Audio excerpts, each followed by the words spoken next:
Hello বন্ধুরা, মাছ মাংস খেতে খেতে কি বিরক্ত হয়ে গেছেন? তাহলে এটা নিরামিষ রেসিপিটা ট্রাই করে একবার রান্না করেই খেয়ে দেখতে পারো, ভালো লাগবে।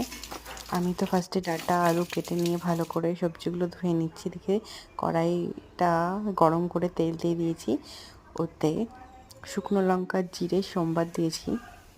তেলটা ভালো করে গরম হয়ে গেলে এদিকে ডাঁটাটা আর আলুটা ভালো ধুয়ে আনার পরে এটা কড়াইয়ে আমি দিয়ে দেব। তেলটা গরম হয়ে গেছে। আমরা তো মাঝে মাঝে এটা করে খাই, আমার খুব ভালো লাগে। গরমের মধ্যে সবসময় মশলা বেশি না খেয়ে হালকা সবজি খাওয়া ভালো, অনেক শরীরের পক্ষে ভালো। এদিকে ডাঁটাটা আর আলুটা দিয়ে দিলাম কড়াইয়ের মধ্যে, ভালো করে কষিয়ে নেব যাতে ডাঁটাটা আর আলুটা সিদ্ধ হয়ে যায়। এদিকে 1 চামচ হলুদ গুঁড়ো, লবণ গুঁড়ো সব দিয়ে দিলাম, আর এদিকে ভালো করে কষিয়ে নেব ডাঁটাটা।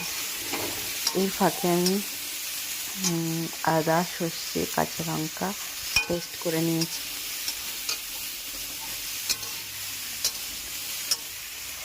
এদিকে ভালো করে কষিয়ে নেব এটা।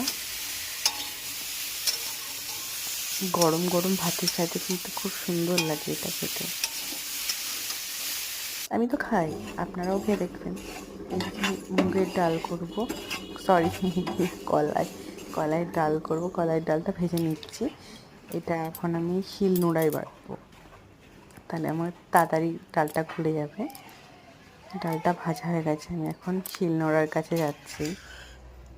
শিলনোড়াটা খুব ভারী বড়, মানে আমি দেখেছি আমাদের বাড়িও ছিল, বাপের বাড়ি, কিন্তু ওটা পাতলা ছোট, কিন্তু এটা অনেকটা ভারী শিলনোড়া। এবার ডালটাকে আমি অল্প অল্প নিয়ে শিলনোড়ায় বেটে নেবো। এদিকে আমার ডালটা বাটা হয়ে গেছে, এদিকে আমার তরকারিটাও হয়ে গেছে। এদিকে দেখো কি সুন্দর থকথকে করেছি। আর এদিকে ভাত নিয়ে বসে পড়েছি অলরেডি। এক থালা ভাতের সঙ্গে পেঁপে শুক্তো, সর্ষের তেল, কাঁচা লঙ্কা, আর হচ্ছে ডাঁটা আলুর সর্ষে বাটা। ওয়াও, দারুণ! আমার তো খুব ভালো লাগে এটা খেতে। এরকম আমিও বসে পড়েছি। ওটা তোমাকে ব্যাক সাইডে দেখালাম এবার।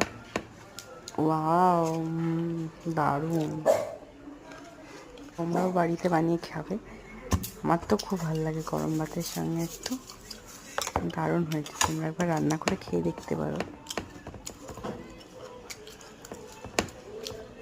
ভিডিওটা দেখে লাইক, কমেন্ট, সাবস্ক্রাইব করতে চান একদমই ভুলো না। টাটা।